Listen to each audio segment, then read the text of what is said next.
Like, what was going on in your head between rounds when you had like that 1 minute break? Just try to keep a poker face, even though I was badly hurt. Even in like that stare down we had, like I was suffering like the worst ever in that moment. I just wanted to sit down on the bench. I just wanted to lay down, to be honest. But I didn't want to back down because I knew he would. He already did smell blood in the water, but it wouldn't have gotten worse.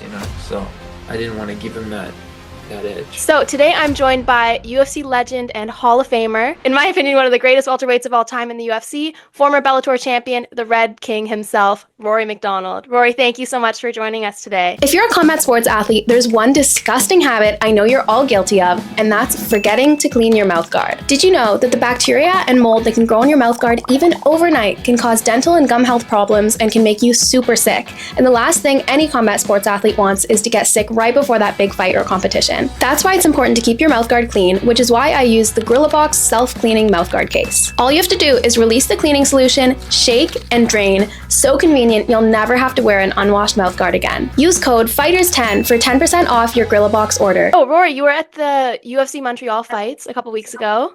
How was that? It was amazing. I was able to bring my family there, so it was a pretty special moment for me to have my kids there, and I haven't been to a UFC event in a long time, so it's really fun. That's awesome. What did you think of the fights? I thought they were great. We had an awesome time, good fights, so nothing to complain about. Yeah, they were great fights. What's it like for you watching fights from the audience instead of being a part of the fights in the cage?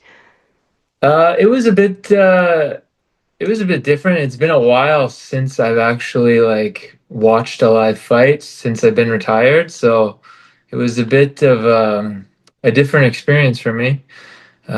So I enjoyed it a lot. A lot of like strange feelings, like because it makes you reminisce about like being in there. So it was pretty cool. I enjoyed it. Oh, that's awesome. So I want to ask you a little bit about your early career. So you're from BC. I'm also from BC, so I want to ask you a little bit about that.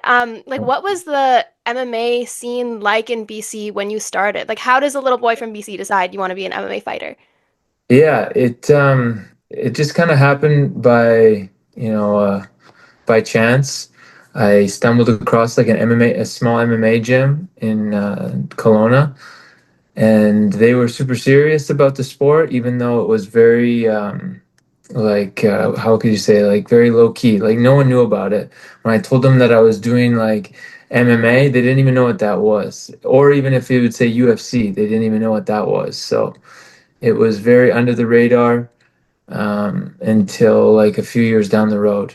So it was a bit surprising for people to, when they first hear like I was into that because, I was very serious. I was doing like all kinds of competitions and stuff. So there was at that time in people's minds, there's no opportunity, spending your time doing that. So Right. It's so crazy to see how far the sport has come since that yeah. moment. Yeah, I Yeah. always I always believed that it had a lot of potential, and it just happened to be I just happened to be right. Yeah, yeah. So when you first started fighting, you made your pro debut at 16 years old, and you needed parental consent in order to fight. Did you Yeah. have to convince your family, or were they on board right away? No, they were pretty much good to go. They had known I wanted to do it for a long time now, like, well, at the time, because it was like 2 years leading up to it. So it wasn't much of a surprise. My mom had her concerns. My dad was fine with it. Um, So I don't think I actually needed the parental thing. They kind of just did it just as like a precaution because at that time, a 16-year-old fighting mixed martial arts was a bit unique. So Right, yeah, right. Looking back, do you think turning pro at 16 was too early, or was it exactly what you needed at the time? that was exactly what I needed for me. With the type of person I was, um, definitely. I'm very happy with my decision. I think.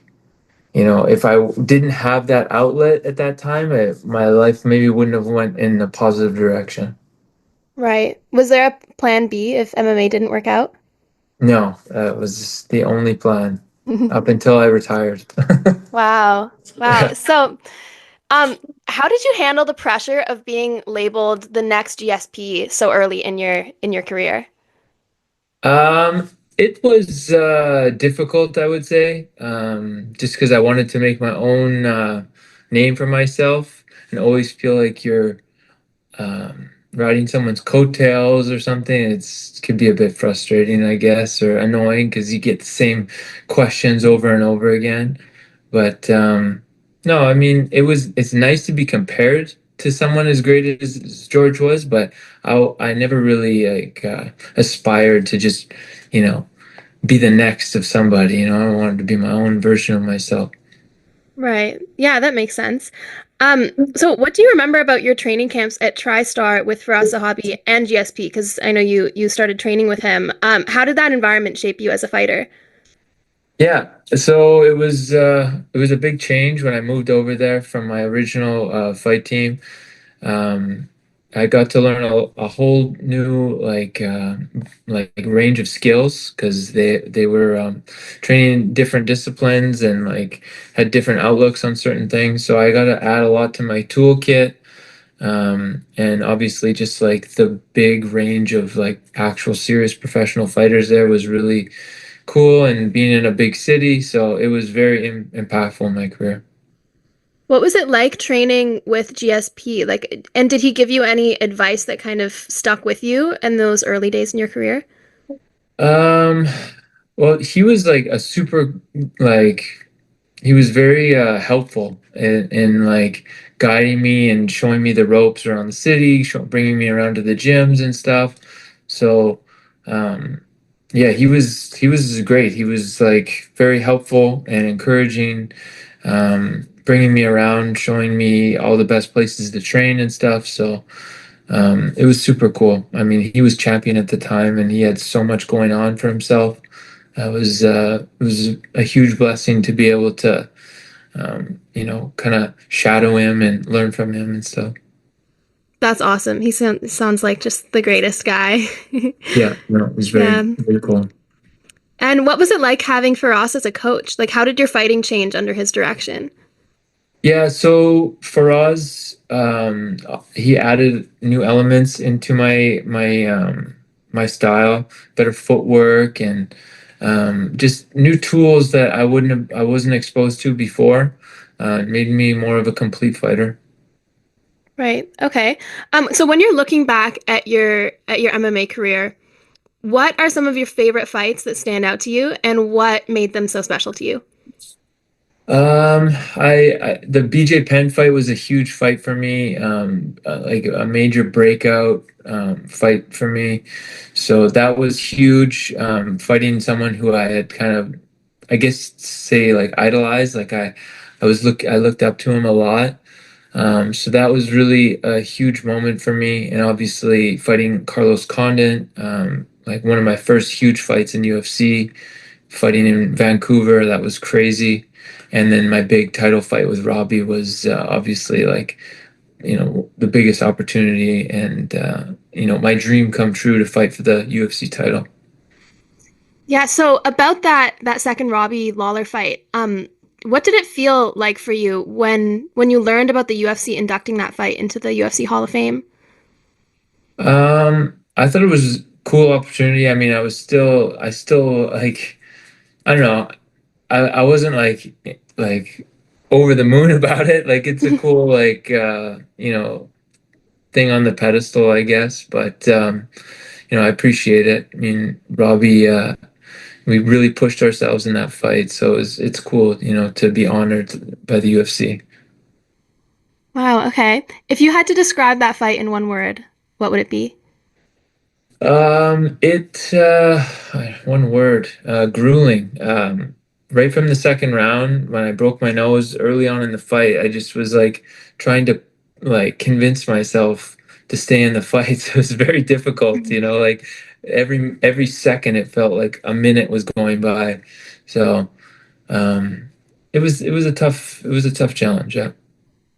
Yeah, I think when people talk about that fight, I think one of the standout um ways that people talk about it, and that one of the things that really makes people love that fight so much is the heart that you showed, and like the determination and the resilience to not give up, because you didn't even flinch when he broke your nose. Like it's so crazy how you were able to keep moving forward and stay focused. So I do want to ask a little bit about your mentality in that fight.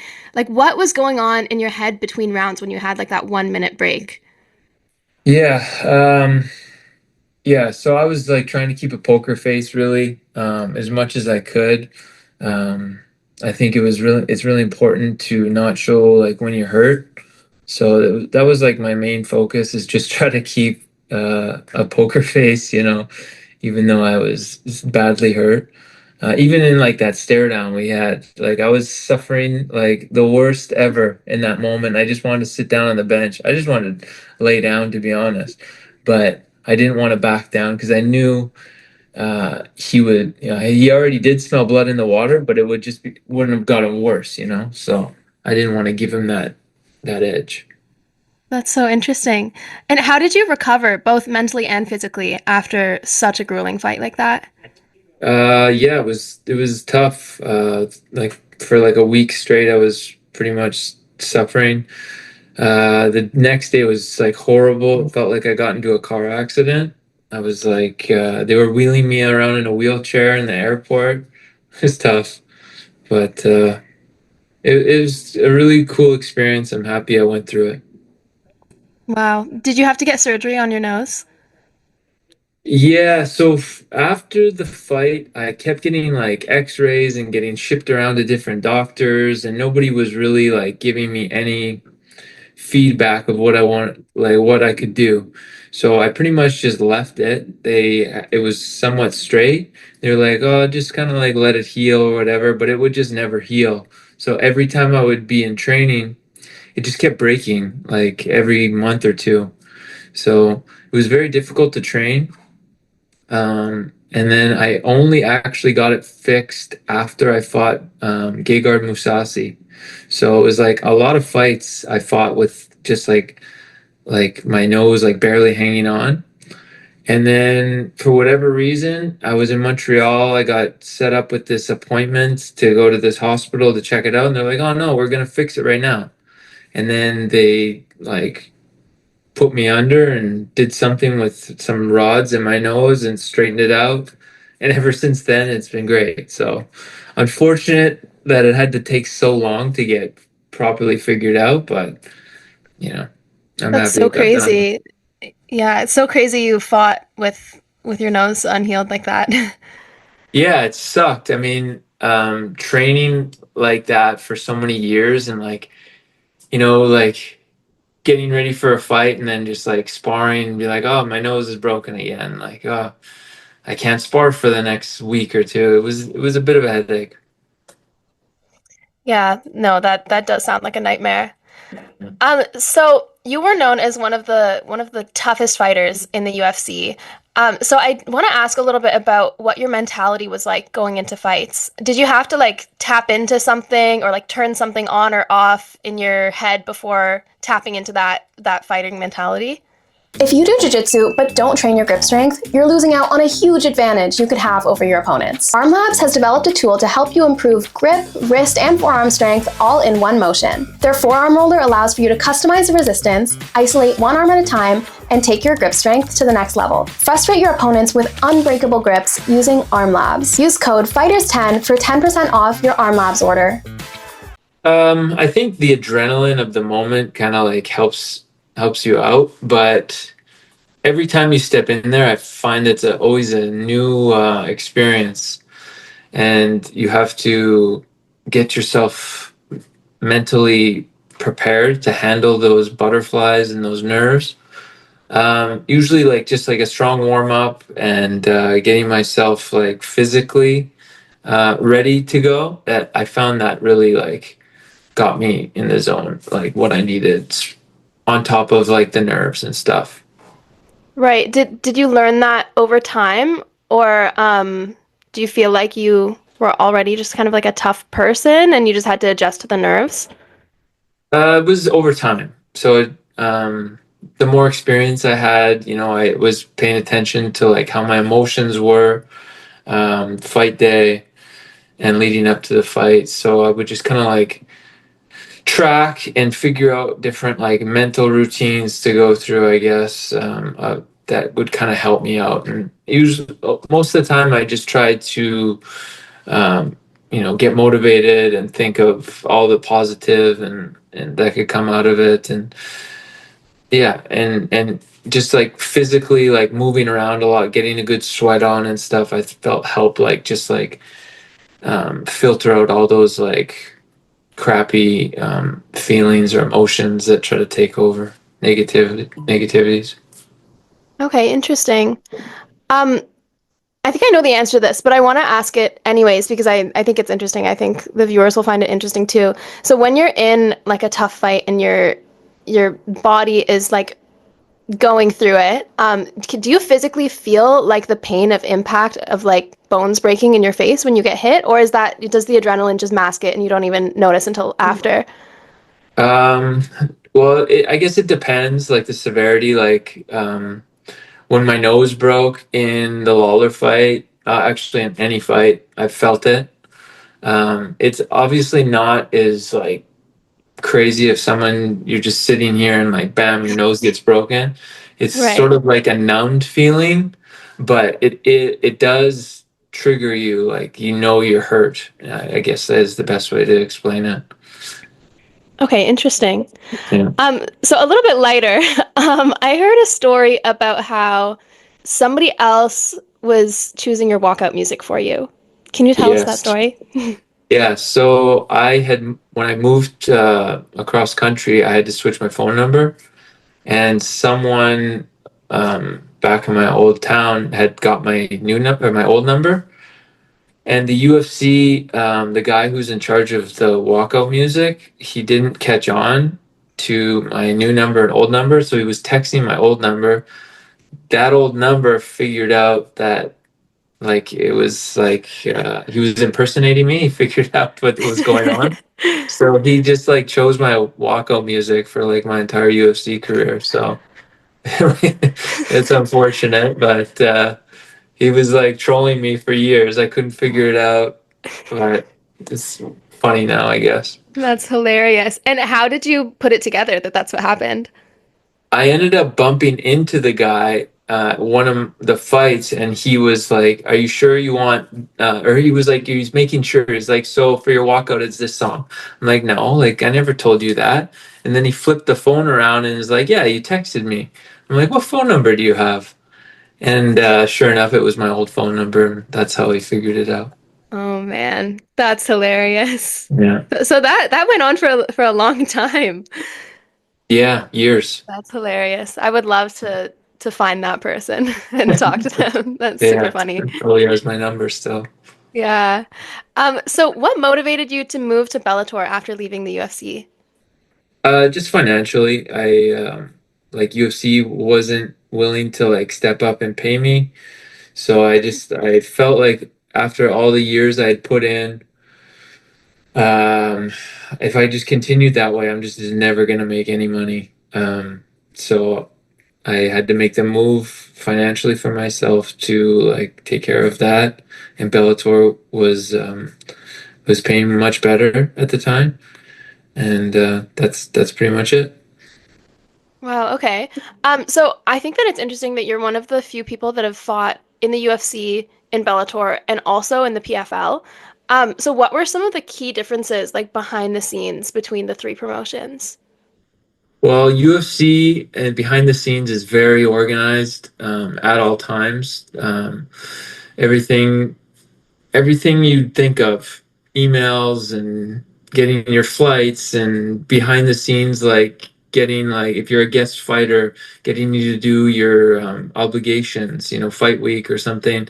They just have it all dialed down to a science. It flows very well. Whereas the other organizations, they might not have as many employees or moving hands on the floor. So everyone's kind of like juggling things. And the UFC was amazing for that. It really felt like a very professional environment. You never had to worry about certain things getting taken care of. Okay, that's super interesting. Yeah. Um, so I want to ask a little bit about your retirement. I think that a lot of people hold on to fighting a little bit longer than they should, and it sounds like you knew yourself and you knew when you were done, and you knew that you wouldn't that you had you wouldn't really feel the itch because you knew that you were done in that moment. So was it difficult to make the decision to retire, and like was it something you were thinking about for a long time before you'd done it? Yeah, it was extremely difficult. It's still difficult. I mean, there's nothing that really replaces that feeling. So it's not easy. It's never really easy to let go of it, to be honest. But I just felt like my performances in the cage were just lackluster. I couldn't get myself to be encouraged when it was actually fight time. In the training room, I was always able to like excel pretty well and be into it and perform well. But as soon as like the fight was on, I was not into it, and it would show in my performance. And I just like lost my passion for the competition side of martial arts. So at that point, I just knew I just couldn't keep going. Like fighting like that at the top level, you're just gonna like get yourself hurt. So Hmm. I knew I had to make that decision, unfortunately. Right. Yeah, no, that does sound super hard. What has been bringing you the most fulfillment in life since you've retired, though? My family, having children, and my wife, and you know, they're definitely the most fulfilling part of my life, and my faith too. In being a Christian, I would say family and my faith. Do your kids train any martial arts? Yeah, they did a bit of jujitsu for a little while, but it didn't like they're not consistent just because of other activities. My daughter likes gymnastics, my son likes hockey, but they mess around with it here and there. How old are your kids now? They're turning 9 and 6. Wow, okay.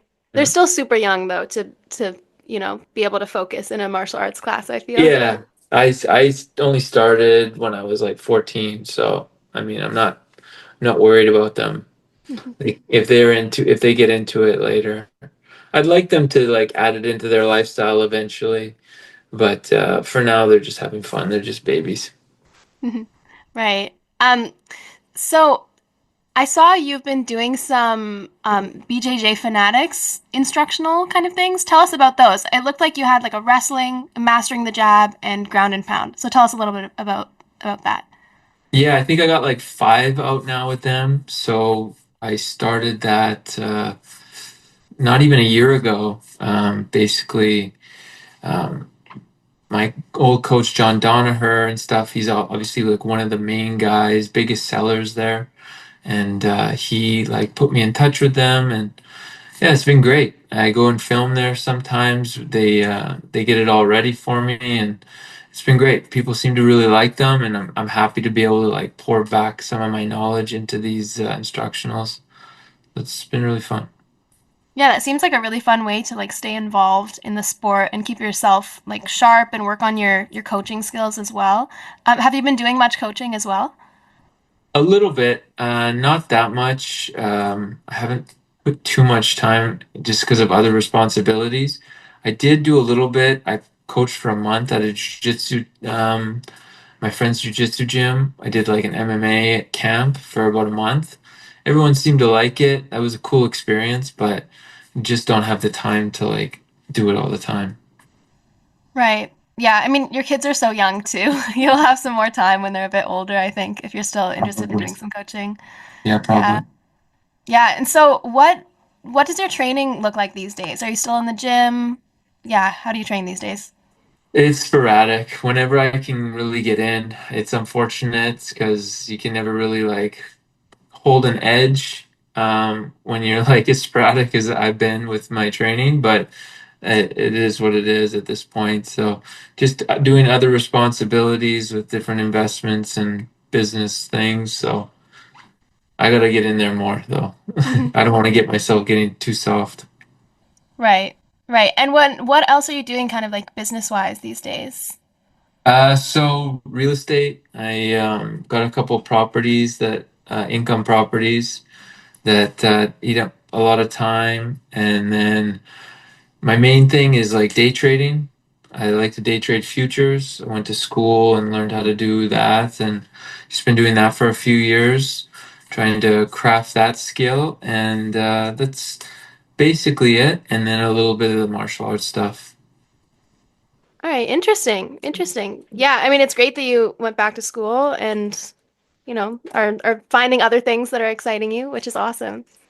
Yeah. Yeah, it's these things like real estate and day trading were something I always wanted to get into. So after fighting, it was just a natural thing to, you know, this is the time to try it. So Yeah, that's really great to hear. So Rory, what kind of advice would you give for aspiring MMA fighters, young kids that look up to you and want to pursue a career in MMA? I would say you got to cut out all distractions and be willing to sacrifice certain things in your life to achieve your dreams. And once you start getting a bit of a taste of the success, still don't let those distractions come in, because the more success you have, the easier the distractions come, and easier it is to fall off that path to your dreams. So, stay the course and keep working hard. Yeah, that's great advice. And before you finish up, I do want to ask a little bit about the current state of your division.